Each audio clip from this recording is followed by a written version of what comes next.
Bismillahirrahmanirrahim. Assalamualaikum warahmatullahi wabarakatuh. Selamat siang, sore maupun malam. Salam sejahtera bagi kita semua. Bapak, Ibu, dan saudara-saudara yang saya hormati, kita melihat beberapa negara yang mengalami penyebaran lebih awal dari kita. Ada yang melakukan lockdown dengan segala konsekuensi yang menyertainya, tetapi ada juga negara yang tidak melakukan lockdown, namun melakukan langkah-langkah kebijakan yang ketat untuk menghambat penyebaran COVID-19 ini. Pemerintah terus berkomunikasi dengan WHO dan mempergunakan protokol kesehatan WHO, serta berkonsultasi dengan para ahli kesehatan masyarakat dalam menangani penyebaran COVID-19 ini. Pemerintah telah membentuk gugus tugas percepatan penanganan COVID-19 yang diketuai oleh Kepala Badan Nasional Penanggulangan Bencana, yaitu Letjen TNI Doni Monardo. Gugus tugas ini telah bekerja secara efektif dengan mensinergikan kekuatan nasional, baik di pusat maupun di daerah, melibatkan ASN, TNI, dan Polri, serta melibatkan dukungan dari swasta, lembaga sosial, dan perguruan tinggi.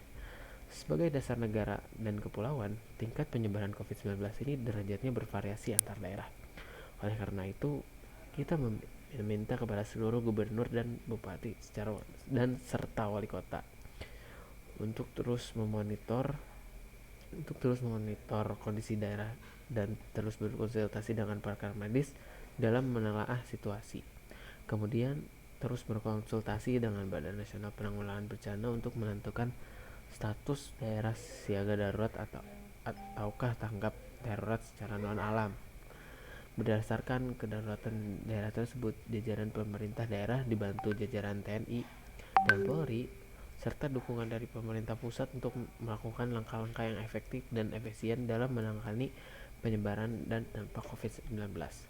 Kebijakan tentang proses belajar dari rumah bagi pelajar dan mahasiswa membuat kebijakan sebagai ASN bisa bekerja di rumah dengan menggunakan interaksi online dengan tetap mengutamakan pelayanan yang prima kepada masyarakat.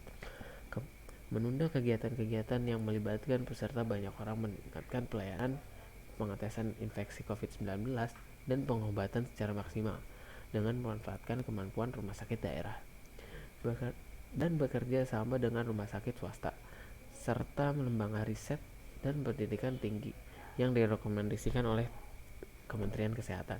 Selain itu, Menteri Keuangan juga sudah mengeluarkan peraturan dan pedoman untuk menyediakan anggaran yang diperlukan oleh suatu pemerintah, lembaga pemerintah, daerah, gugus tugas percepatan penanganan COVID-19. Peraturan ini memberikan landasan hukum agar pihak yang relevan dapat menggunakan anggaran dan mengajukan kebutuhan anggaran tambahan untuk menangani tantangan penyebaran COVID-19 ini. Dampak pandemi COVID-19 ini telah memperlambat ekonomi di dunia secara masif dan signifikan, termasuk terhadap perekonomian Indonesia. Untuk itu, pemerintah telah terus melakukan langkah-langkah yang cepat untuk mengantisipasi beberapa dampak ini. Pemerintah memastikan ketersediaan bahan kebutuhan pokok yang cukup dan memadai untuk memenuhi kebutuhan masyarakat, serta pemerintah juga telah memberikan intensif kebijakan ekonomi sebagaimana telah diumumkan oleh Menko Perekonomian dan jajaran Menteri Perekonomian yang lainnya untuk menjaga agar kegiatan dunia usaha tetap berjalan seperti biasa. Presiden telah minta kepada kepala daerah untuk mendukung kebijakan ini dan melakukan kebijakan yang memadai di daerah. Presiden dan seluruh jajaran kabinet terus bekerja untuk menyiapkan dan menjaga Indonesia dari penyebaran COVID-19 ini dan meminimalkan implikasinya terhadap perekonomian Indonesia. Bahkan hari-hari ini para menteri lebih bekerja lebih keras, walaupun sebagian di mana dilakukan secara online untuk mengatasi isu kesehatan dan mengatasi dampak perekonomian akibat COVID-19 ini. Terakhir, kepada Bapak, Ibu, seluruh rakyat Indonesia, saya pribadi meminta untuk harap tenang, tidak panik, dan tetap produktif dengan meningkatkan kewaspadaan agar penyebaran COVID-19 ini bisa kita hambat dan kita stop. Dengan kondisi ini saatnya kita bekerja dari rumah, belajar dari rumah, ibadah di rumah.